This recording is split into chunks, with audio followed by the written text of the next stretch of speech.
You feel this nervousness on the phone there?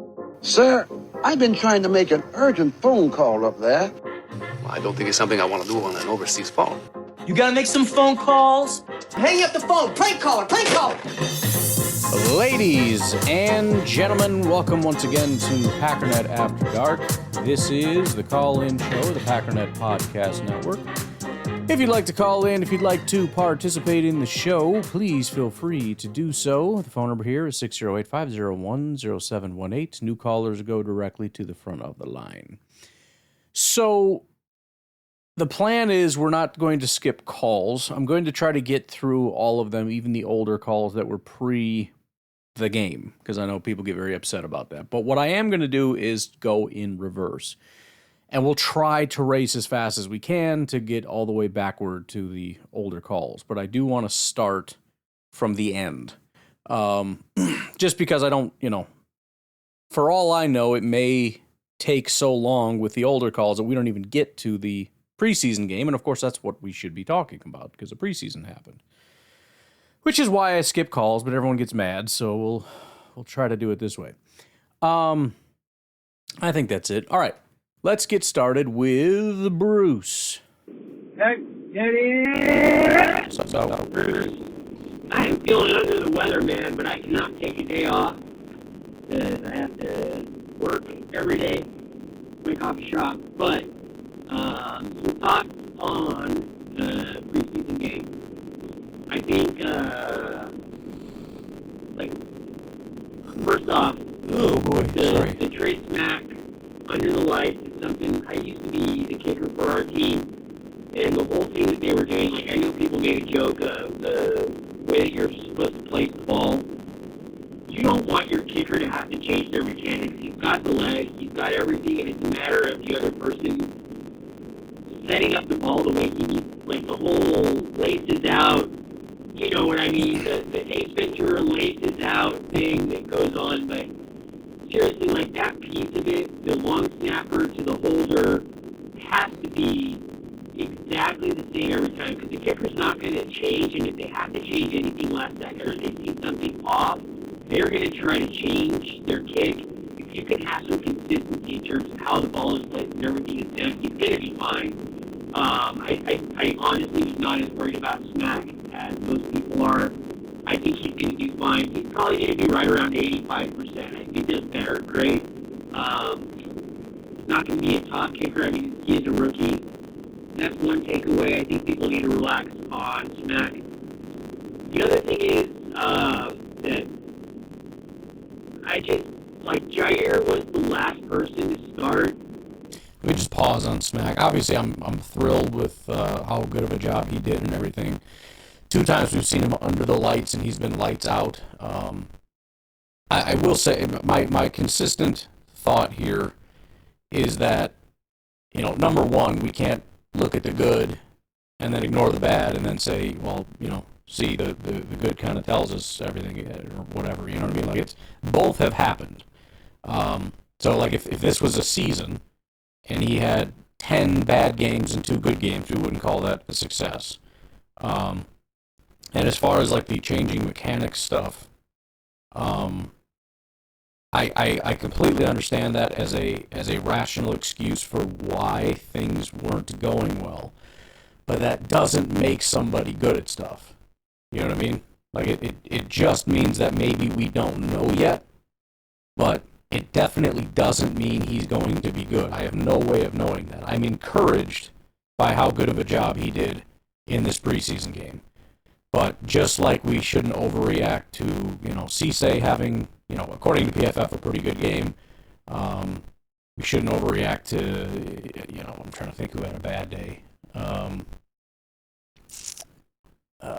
Belton, I guess. I hate to cut him slack. I'm getting real down on him. The bottom line is, and this is a large point of what I talked about tomorrow. It's just a single data point. We need a lot of data points to put together a strong picture of what we think about somebody. For Smack, it's been mostly bad. But the Family Night and this are positive data points. So, it's encouraging, and we need something encouraging. because we need to have a good kicker. So I'm happy. I'm good for now, but I don't expect him to never miss kicks again. So it's just a question of when he misses and how much he misses, and obviously what really matters is the regular season, because that's the other component of this. We're just working on tweaking stuff. Well, that's fine, but how long before we get it figured out? Assuming we ever get it figured out, because again, that's the point that we don't know will ever come. Right? We assume it will. Let me. I probably don't need to over-explain this, but let's do that with drones. Right? Drones was bad. He's never been good this entire time. I could easily say, okay, but he ran a different system in college, and they're changing his system. That's fine, and that's a rational explanation, but that in no way tells me he's going to be an elite starting quarterback at some point. In fact, he's probably never going to be a good starting quarterback, despite the fact that we can justify and explain away the problems that he's having. Does that kind of make sense? Again, I'm not trying to just hammer it. I just don't want to overreact in the other direction now. As a rookie at cornerback, and you say, I like it, man. Like that open field tackle at the goal line. That was pretty. All I needed to see. Especially when you see Keyshawn, and I don't care if Oladapo, who had a terrible game, was kind of the first one to kind of miss the tackle. If you're a veteran and you're a number one quarterback, you go in there and you you go in there and you clean stuff up, man. Yeah. Like you can't just shoulder push somebody or try to wrap somebody up. Like, come on, man. Like you want to be a number one, you want to be playing like a number one, play like a number one. Like that's carryover from. I understand it's a goal line. And you stepped out of the way, contact, like you're a football player, bro. You need to set the tone if you're going to be the number one quarterback, just like Jair did. Jair had an attitude. You got to think of the bases. Keyshawn doesn't have that. He thinks he does, but he doesn't. And Cisse has it, man. So I'm going to start tracking the trajectory of Cisse to Jair a little bit, because he does have that dog in him, as they like to say, but I really like Cisse. That's all I need to see from him. A little bit concerned. And I understand that we're shuffling around our offensive line.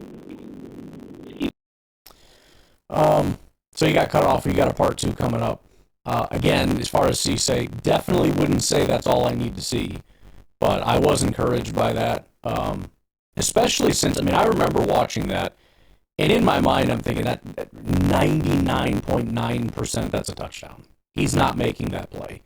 The angle that he has to come at, it's hard to generate, enough momentum and force to make a tackle that doesn't power his way in. Even if it was head to head, that's unlikely he's going to make that tackle heads up. But at that angle, there's no way. And he's so far behind. He has to make that up and then come at that angle to try to bring it. That's not going to happen. I'm so sorry to tell you. And he comes over and not only hits him, and not only gets him down, but clocks him well enough that it's not like he's able to still get his way into the end zone but kind of gets tripped up. Completely wipes him out and takes him down, and he's short. That again, to me, that's a 3% play. And, maybe it was just luck. Maybe he just kind of threw his shoulder around and it happened to hit him in the right spot. I don't know. But like you said, there's a mentality there of, we saw several people hustle, like St. Juice on that play that a lot of people are pointing out. And I think there were plenty of people that kind of cashed it in. I saw, again, McDuffie on at least one play where it's like, bro, come on. Keyshawn and Oladapo, the tackling attempt was not great. Whatever example you want to give. It starts with the mentality, and he showed it there. So that was pretty encouraging. All right, part 2. Holy smokes, man, I don't even know where I got cut off or if I actually recorded anything. I guess I'll start with Marshawn Lloyd. I think we got through Cisse and Jair. Yeah, good call.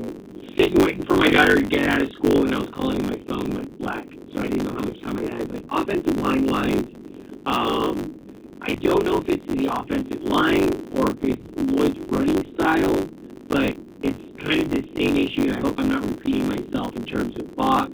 And since Bach left, not really having that Mahler at the offensive line position to really kind of solidify a strong running game. And I understand that Lloyd has talent, but he seems like he just cuts as opposed to just cut and go. Exactly. Which is a little bit...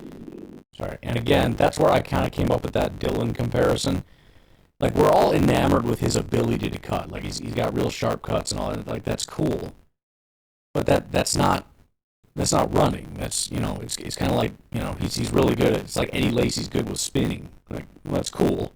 But are you good at, like, the actual running part, or, like, vision and hitting a hole and all these different things that you need to do to be able to get additional yards? Because if you're, instead of running through a hole, you're cutting into a non-hole and then losing yards, that's bad. So yeah, it felt to me to be kind of jittery. Like, he's just kind of cutting all over the place, not really accomplishing very much. And it's mostly frustrating because with Dylan, it was tough because it was tough sledding. You could see where he's like, oh, I don't see much there, and then he would cut for green grass. And it was a trap, and he shouldn't have done it, but it was understandable. I felt like with Marshawn Lloyd, you look and you go, there's kind of a lot of open space, and you're just not running that way. I don't know if your peripheral vision sucks, or if you're panicking, or what's going on, but that seemed pretty straightforward. You should have just run through the massive hole that these offensive linemen paved for you, which we almost never see in Green Bay. So, again, not out on Marshawn Lloyd at all. He's fast. He's got some traits that are pretty cool, but he has to be able to demonstrate that vision, demonstrate that he's able to very quickly process what's in front of him, make exactly the right decisions at exactly the right time to maximize the amount of yards. If the maximum that any player could have gotten on this is 10 yards, you need to get as close to 10 yards as you could possibly get. And I feel like, he was taking 10 yards and turning it into 2. So, he spoke very highly of his experience. He thought it was great. He had a lot of good time, whatever. Cool. But I would say, as far as his first outing, it was not a super great one for me. Doesn't mean anything definitive. People get all defensive about stuff. I'm just assessing his first game. It's not unfortunate, but he's just trying to find daylight constantly, and I don't know how much of that lies on the offensive line and the continuity that doesn't exist there versus just him finding a hole and hitting it. But I'm a little bit concerned about our offensive line still. Great pass pro, no run pro, I guess we could call it. But my takeaways is, like, Trey Smack, solid. Cisse, solid. Get me some Jaeger Burton in there with a little bit of attitude on that line. And hopefully we get some continuity on the offensive line. I don't care about the score. I don't care about any of that type of stuff, man. Like, our depth is not as good as we thought it was, but this is also the first preseason game. So we'll see how stuff shakes out. I'm trying to figure out my 53 because I need to beat JJ, man. Like, I beat him. I lost last year because I had McManus on whatever. I don't remember what kicker BS he pulled on me last year. But I'm really trying to nail down this 53. It's going to be, I thought it was a little bit more solidified with the 53 who's going to be on there, but those back end guys really need to start showing something, man. Our depth, again, this team is going to be... I mean, some of the depth was solid, but specifically the corner depth and the offensive line depth, I think, was problematic. Really, really, really good and competitive. If we can stay healthy, I understand there's injuries, but we need these back end guys to pick up, and I didn't see a lot from, especially not third guys, but the second guys, like, I understand Tyrod Taylor just needs to hold the fort down in case of emergency pull the ripcord, but I mean, when you're talking about McCord looking better with the third than he did with the second, and having some person there, that's a little bit concerning. But first preseason game, man, maybe the Broncos is where everything fell apart last year, and it comes together this year. We'll see. But those are my thoughts, man. Take care. Bye. Yeah, I would, mostly agree. I mean, obviously, you saw how much everything fell apart once the backups came in. But and we go over the PFF grades tomorrow, so we'll kind of see what they saw. Obviously, you don't have to agree with that, but that's what they saw on a play-to-play basis. It's hard to not overreact. I think I'm so, I don't know, starved for football. What exactly the situation is, but I see these things and I'm saying the right things. I think I don't know that I'm feeling the right things. I'm saying it doesn't matter about Marshawn Lloyd, but there is that part of me that's like, you know what? I don't think he's the guy, man. I thought he was the guy, but I don't think he's the guy. So I'm fighting that. So I do think it'll be good to kind of get that second preseason game down, because although there's going to be some patterns, you're going to have some guys that were bad that have elite grades. You're going to have some guys that were good have terrible grades, and we thought Jordan Morgan is one of the guys that had really good grades, and then next week he's going to be dog crap, and hopefully we don't just immediately swing to, I guess he's bad, and we understand that it means that we shouldn't take one single game, especially when you're getting 11 snaps or something, with too much. I don't know, whatever the word is, too much of a emphasis or whatever. I can't think of a word. You know what I mean. But I was encouraged, as I talk about tomorrow. There were several young guys that were kind of hoping step up that I thought really did a good job, that I'm encouraged by. Obviously, several others that didn't, but in my mind, the default is guys are not good. So, there is a baseline of what you expect of how many. I'm not going to say if everybody sucks, then Gutekunst did a baseline decent job. But on an individual level, I don't expect a player to be good. So I was pretty encouraged by how many question marks, like Colin Oliver and a lot of rookies, a lot of second-year guys that we didn't really get a chance to see. Morgan, like even third-year guys that we still haven't got a chance to see. All these little, that would be nice, check mark, question mark guys. A lot of them were the guys that had the really good grades. So I expect a lot of them to fall off, but I am encouraged by how many of these question marks that we've had that I didn't really expect to step up look really good, at least to start. And if we can continue that, give me that week 2, give me, whatever. I mean, maybe. Fingers crossed. Because look, every once in a blue moon, you just get that draft class that's like, oof, that was the one. That was the one that kind of transformed things for that team. And it's tough when you don't have a first-round pick. But I'm just waiting for Gutekunst to get his one. He's had some decent drafts, but there hasn't been that transformational draft that changes things. So I don't want to overstate things, but, I'm just saying. There were some encouraging signs. All right, let's take a break. We'll be right back.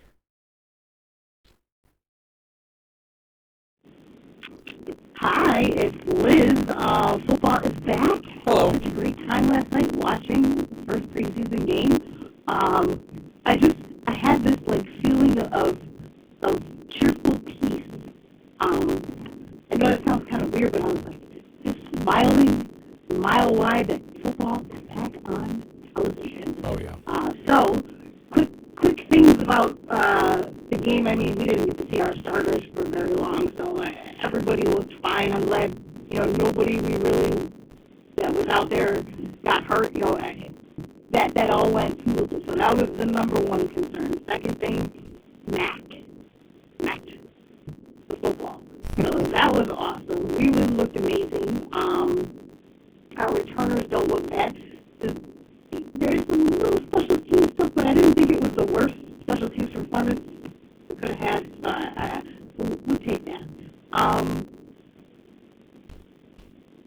So that part is good. And I wanted to throw out, I remember I called him a while ago when the Packers signed Hal McCord, because Syracuse is near where I am. So where Syracuse stands, Sure. all around here. He obviously left Syracuse. Was something when I saw him, I was excited that the Packers picked him up. I thought he did a great job last night for really the first time getting thrown into something like that. Doesn't mean he's going to be successful later, no, but my instinct was right on that one. I was excited to see him do well also. Quarterback room still makes me nervous. I was pretty much happy with everything else. We got blown out, but I think it was really our late game and guys that, like you were saying, are not going to make the roster that got blown out. So I would have much rather had it be a low-scoring affair at the beginning and then have our guys that are thugging out to make the team kind of falter at the end. I would like to see, some more oomph from some of those guys, this is their chance to make it. So I hope eventually somebody steps up in that later group to do something. But as football's back, go Packs, go. It does feel good. It was, that was the fun thing about doing tomorrow's podcast with the PFF. It's like, oh man, we got PFF grades, man. And I know everyone gets all pissy. Oh, PFF for a preseason. Just leave me alone, dude. Let me do this. This is fun. I enjoy this. But it is good. It's fun to be able to overreact. It's fun to be able to, it is funny how the preseason is live or die on guys that we're not going to talk about in a couple months or in a month. We're going to be talking about exclusively the start. We talk so much about guys like J. Michael Sturdivant. You know how many times you're going to say J. Michael Sturdivant's name in week 4? 0 times. 0 times. Pending some kind of a massive problem that took place. It's not going to happen. I wish him the best, and I hope he's able to produce, and who knows, maybe he can even be good enough to become like a number 5 or something on the roster at some point. I don't know. But, we're not even necessarily worried about J. Michael Sturdivant. We're so far down the line that J. Michael Sturdivant is a guy that we believe in. This is a guy that's maybe a practice squad guy.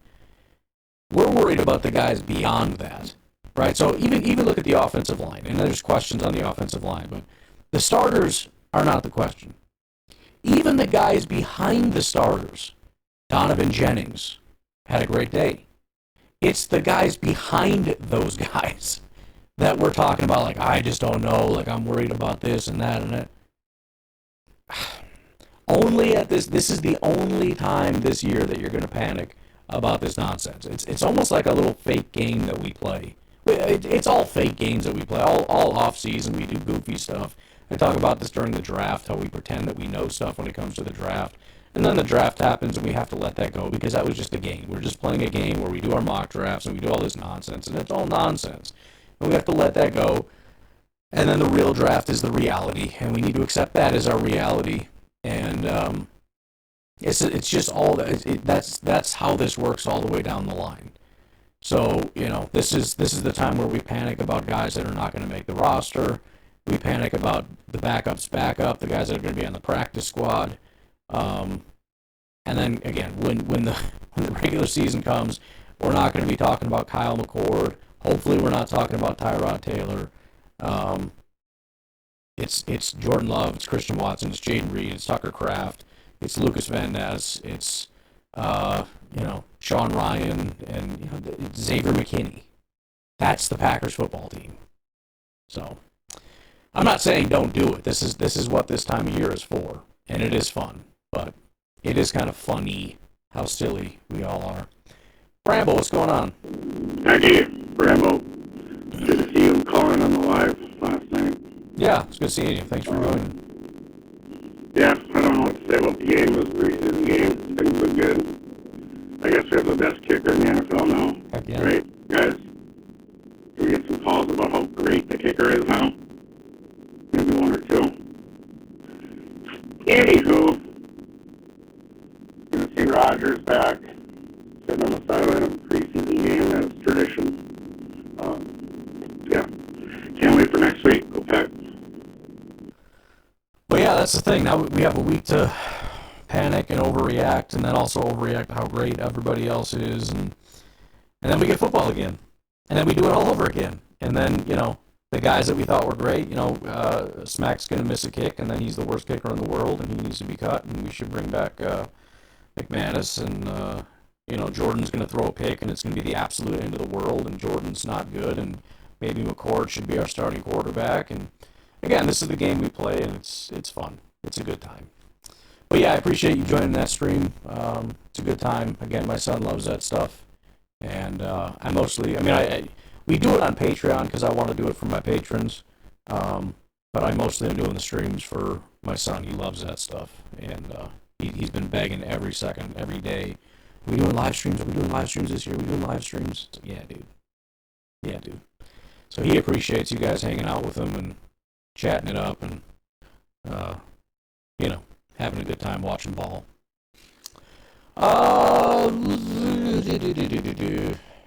Let's take a break, man. I'm tired. Let's take a break. We got beer cheese on the other side.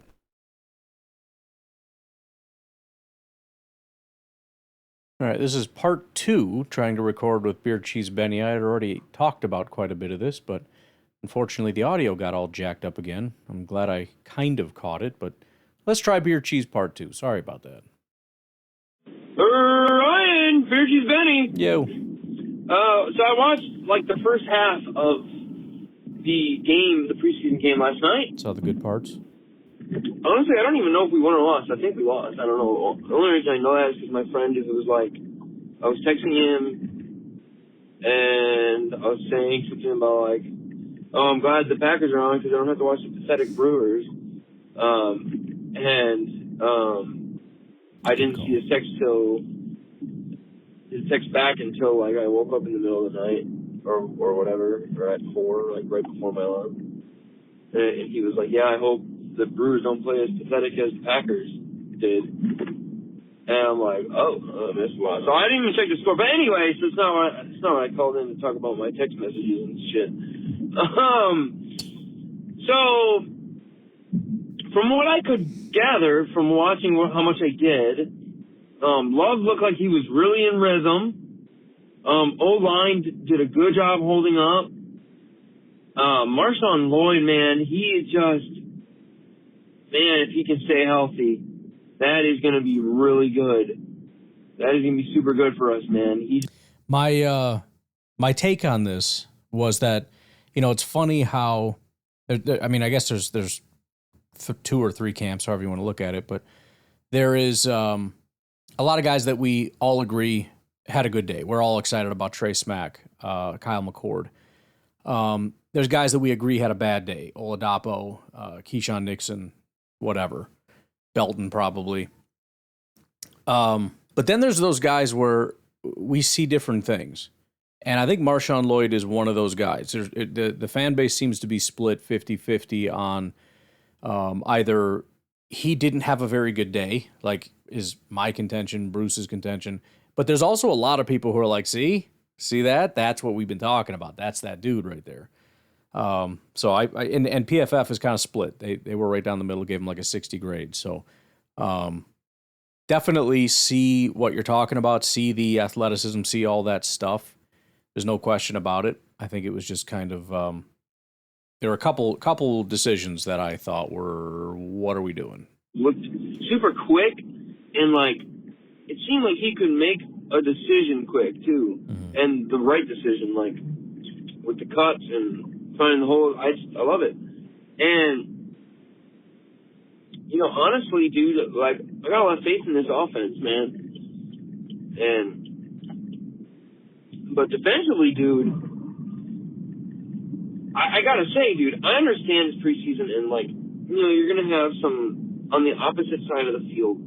You know, the offensive line you face is probably gonna be like, you know, rookies and second stringers and whatnot, third stringer, whatever, guys that won't even make the team. But I gotta say, dude, it just seemed like every single cycle of our D line, however you want to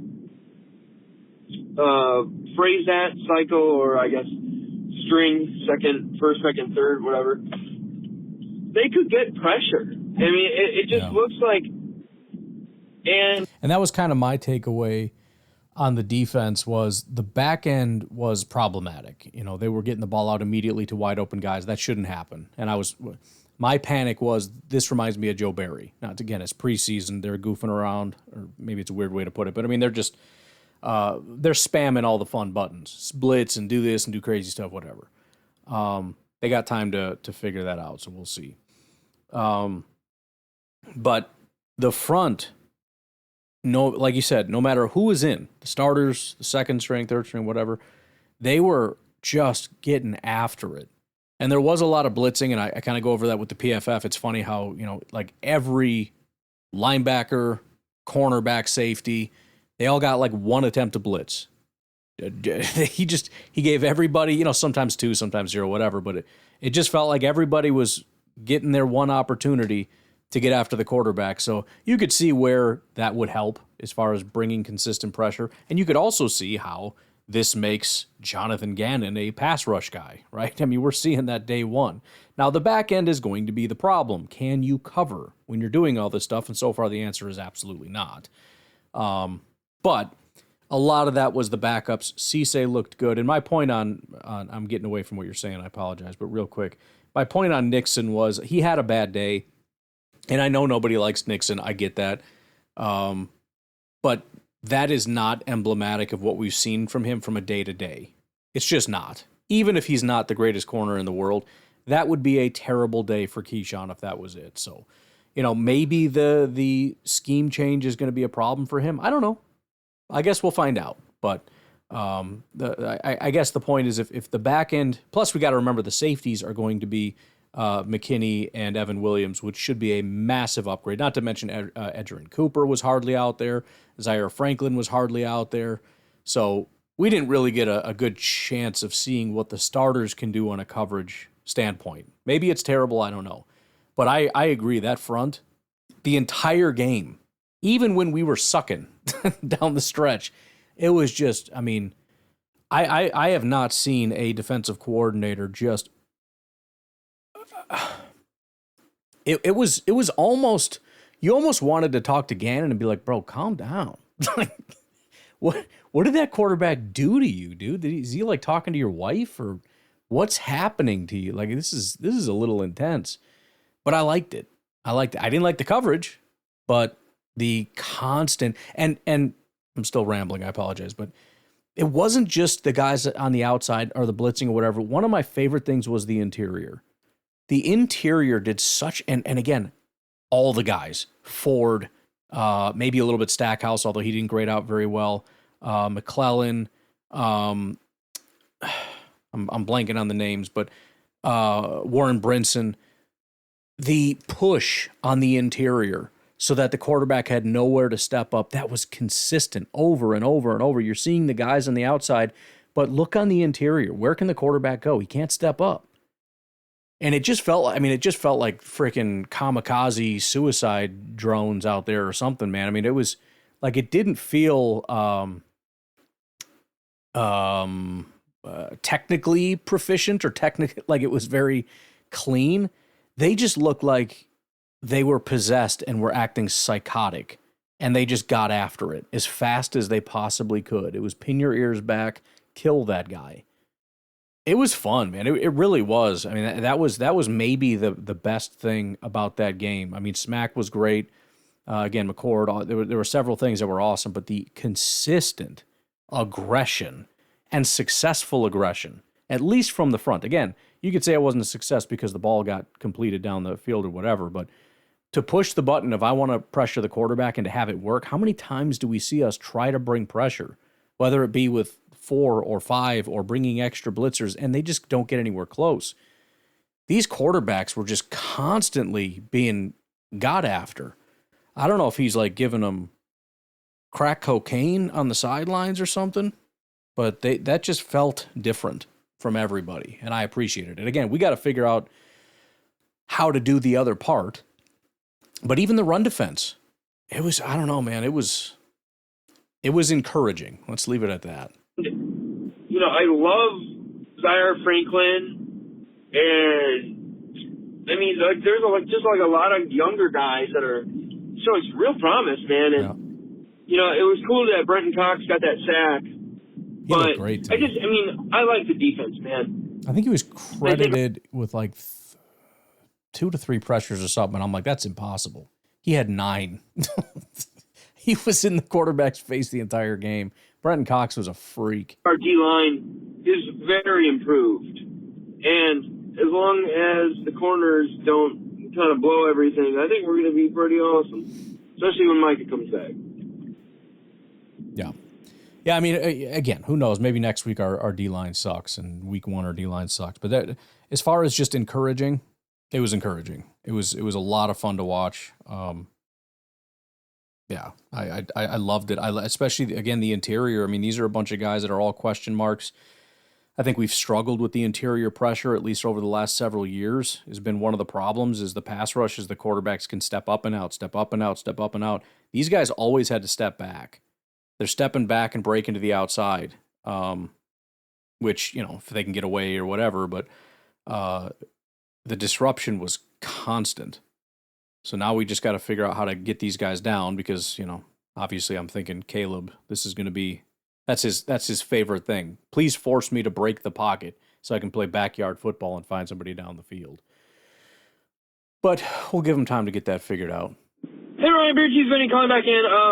Forgot to say something about preseason. So, yeah, like the D-line, all that, like I like the way they looked. Like they had some intensity to them. But it seems they could get a lot of pressure. And I don't know about McClellan, though. He didn't. It's hard. I was trying to mostly pay attention to certain guys, because, like, there's certain guys they're going to make the team or whatever. But, like, sure. Then there's, like, other guys, like, they could be fringe guys or, like, you don't know. Like let's see if they look any better than last year and whatnot. So, I was just trying to watch everybody. Cisse was kind of getting cooked, wasn't he? But he made that huge tackle in the beginning of the game to prevent them from scoring. But Trey Smack, dude, come on, man. You motherfuckers were worried, man. Y'all were worried. Come on, this dude's nails, bro. Smack is gonna smack it in, dude. Shoot. I love it, man. Trey Smack, dude. Although, I didn't see any of the rest of the game, so shoot, he could have missed some, so I might be misspeaking here. But from what I saw, dude, he's banging them in, dude. That one before half was awesome, dude. That was a pretty long one, wasn't it? Was that like a 50-yarder or a 50? I don't know how long it was. It seemed pretty long.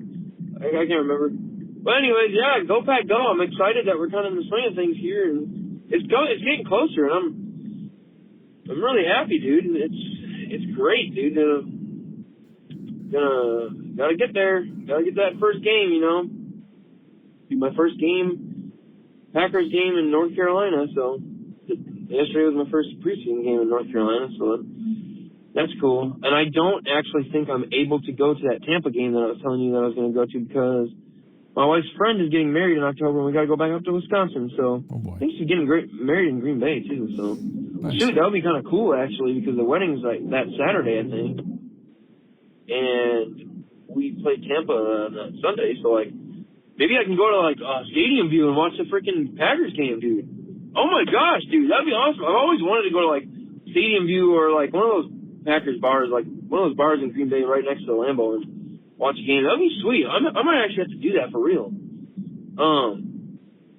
But anyhow, I hope you guys have a great weekend. I think the wife and I, because my parents are actually down here right now, because my daughter's first birthday is on Sunday. Hey, she's turning 1.